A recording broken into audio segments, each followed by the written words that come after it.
happy to be here. There's so many presentations that I'm really excited about. The spirit of collaborating with other cities, I think this is a really important way to do that. So I'm happy to participate in that. From Oakland, California, not originally, but I've made it my home for the last 20 years. My background is a fine artist, and I started popuphood with my co-founder in order to create an initiative in my hometown so that I could stay in my hometown. So I think that that's a really important point, that initiatives are, there's a lot here that's really bottom up, and I think that's a really important part of the conversation is have or don't have top-down leadership. What happens when citizens participate in the DIY economy and sort of DIY urban planning in a way? So Oakland is our home, and we started this in 2011. We're working wrong arrow. Right. So we're working in Old Oakland as our case study. So after 1 year, we're talking about the culture of the interim, and I'm going to use our specific case study to illustrate some of those points. So what we are is a small business retail incubator, revitalizing neighborhoods block by block. And we take a fairly radical approach in solving design problems while shaping the landscape of our streets and neighborhoods. Interim strategies offer creative small businesses and property owners a no-obligation contract for meanwhile use of vacant commercial spaces and empty lots, providing new economic drivers, activation, and increased safety. By negotiating 6 months free rent for tenants, we're asking the building owners to look at the triple bottom line and to assess their role as partners in the community's economic health. So for our pilot project in this neighborhood, arrows, there was 5 vacancies in one block. So although there was a lot of vibrancy with bars and restaurants and galleries, the perception of the neighborhood was that it was empty. So we knew that these interim strategies not only help the small business climate in Oakland, it also helps the existing businesses in the area. So our interim strategies have adapted the ethos of a startup: prototyping, fast iteration, lean infrastructure, and hacking mentality, hacking technology, and civic infrastructure in quick succession. This often leads to long-term solutions and successful businesses. So temporary use basically lowers the barrier of entry for retail and for other small business by removing capital-intensive commitments that are unproven in the marketplace. So rather than focusing on a here-then-gone model of pop-ups, our use of pop-up refers to the speed at which the neighborhood can be transformed. Curation and collaboration of a multi-sector approach.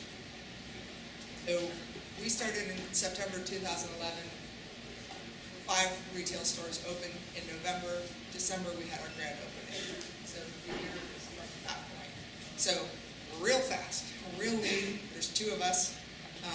We have a third now, but it's been me and my laptop for a year, working out how to work with the city and what other support networks we can find. One thing that we've really learned is that governments, by adapting this mentality, it really pushes governments to be seen as a platform for innovation. We're pushing them to be more flexible and more responsive. Also to create more infrastructures that support that innovation and link these different vibrant localities.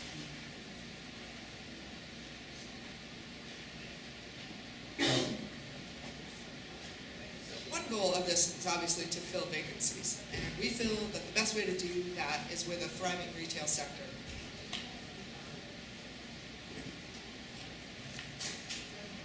To that end, we incubate small businesses toward the signing of a long-term lease.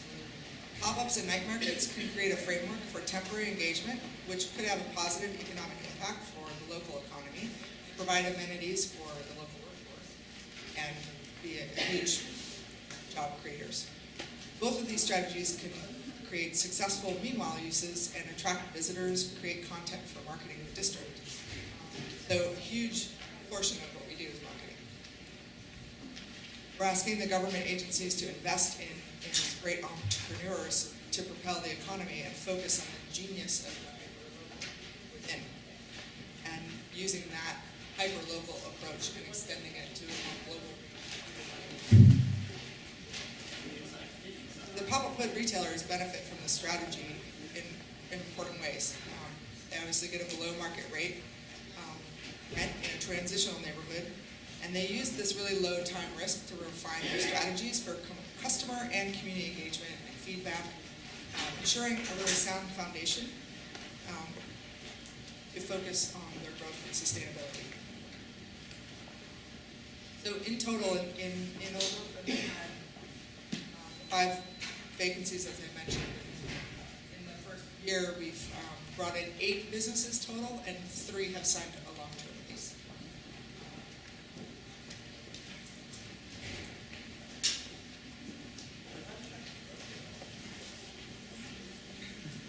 So currently, now we have a whole new situation. After a year, we have new applicants, and we can see a real difference in the applicants already. Because of some of the international exposure that we've been able to provide for not only our initiative, but for this neighborhood and also these businesses. And obviously Oakland, which doesn't get any positive press. We were very proud. We were like one of the first positive articles written about Oakland in like 20 years. We also are noticing a shift just within Oakland about this neighborhood. It used to be the 3rd choice for new businesses.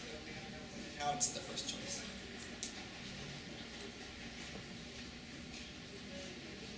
So this represents Koreatown Northgate, which is now how we've expanded. So we're looking at a 15-block area now with the community benefits district. And we're working with other organizations to craft a temporary urbanism initiative. T defines that as temporary urbanism is projects that transform vacant storefronts or spaces into a unique temporary retail shop for local entrepreneurs to exhibit and sell their work. Our approach is to link that with a more robust placemaking initiative supported by both the marketing and economic development government agencies. So going back to what our previous cultural and marketing with economic development if you're going to work with small businesses.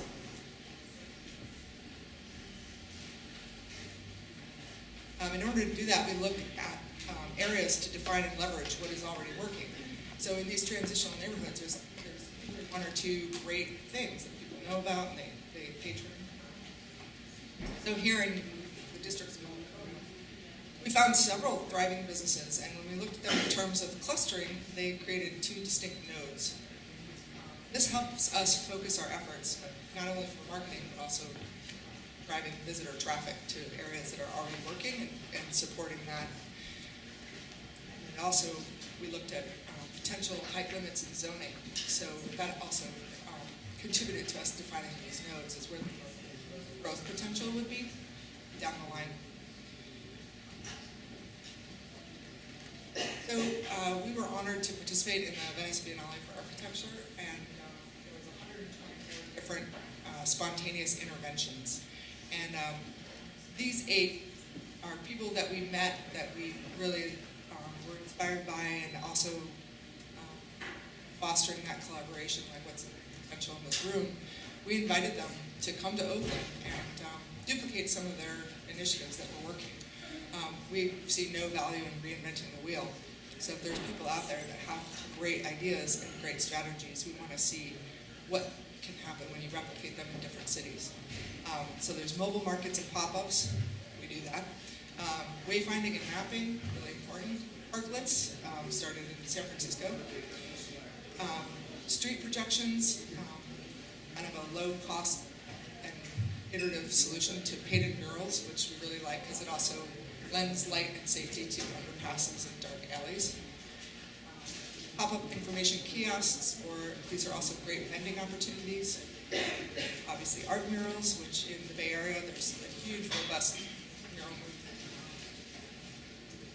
Also guerrilla streetscaping, super valuable if you want to just do a really short-term solution, and empty lot activation. So when we use the term vacancies, we're talking about storefronts mostly, but with the idea of pop-up kiosks, you can add a vending opportunity as well.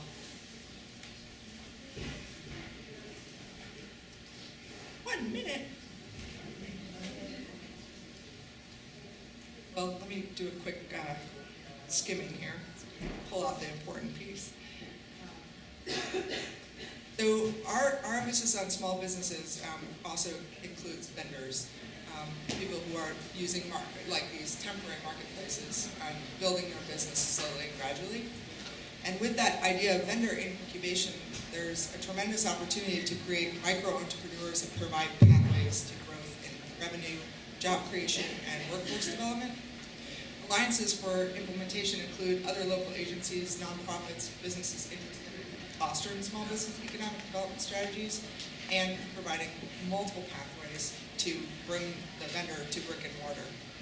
It's also important to note how critical cloud-based and online shopping solutions are to sustaining this type of growth for these types of retailers. So what that means is that even if they're small and they're selling soy candles at the farmer's market, there's probably a way to use online shopping and other cloud-based solutions to get them to grow their business really quickly to the point where making the investment in a storefront makes sense.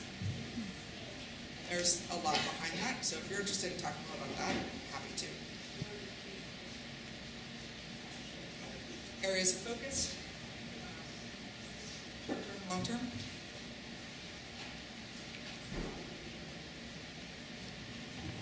And obviously having strategic partnerships is really important for an organization that has two people. We do it primarily to do capacity building, but it's also a way to build on what's already working or programs that are already in place. Maybe all we do for them is to connect them to what's happening on the street. So if they've been around for 20 years, they've been so focused on grants, they forgot to notice all these micro-entrepreneurs and they don't know how to reach them. So that's one way that sometimes we assist other organizations who are really already focused on this, but they are having an outreach program so we can help craft a strategy to engage those people. Time is up. I want to just quickly run through some examples of the businesses that we've been working with that are fantastic.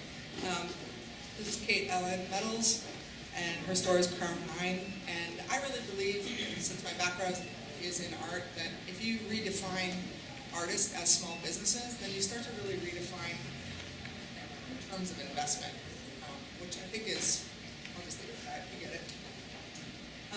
So she's done some really interesting things with her retail. She does workshops of how to use techniques made in the jewelry that she sells. Some are kind of lost art processes, and some are just really simple stamping. So it really connects the community around her store with her process as a creative person, and it's a really deep way to engage, and people really, really respond to that, being connected to the creative economy in that way. This is our latest store, Umami Mart. They started out as a Japanese lifestyle blog, and they shifted their online model to have some products. And they've opened their first flagship store in Oakland with us. And they very well could have chose to open in San Francisco, and they were very specific that they wanted to be a part of what was happening with popuphood, but also with Oakland, which I thought was really significant. So once you get momentum with a little bit of like business incubation and creative placemaking, you get great businesses like this and want to be a part of it. So after a year, we're really seeing the quality of people that want to be part of what we're doing. They're from home. So they often have sake tastings. They brought in like a ramen making machine in their store. It was like 400 pounds. So they do a lot of engagement around the culture, the products that they sell. And significantly, 75% of their revenue is from that online store. Leveraging creative capital in Oakland, it's a big part of why this is working and why we're focusing on retail as opposed to galleries. There already is a significant creative economy happening in Oakland. So if we do work with a gallery or another creative organization, we force them to have retail so that they're sustainable. Nice quote. That's my end. So thanks so much. If you want to get a hold of me, info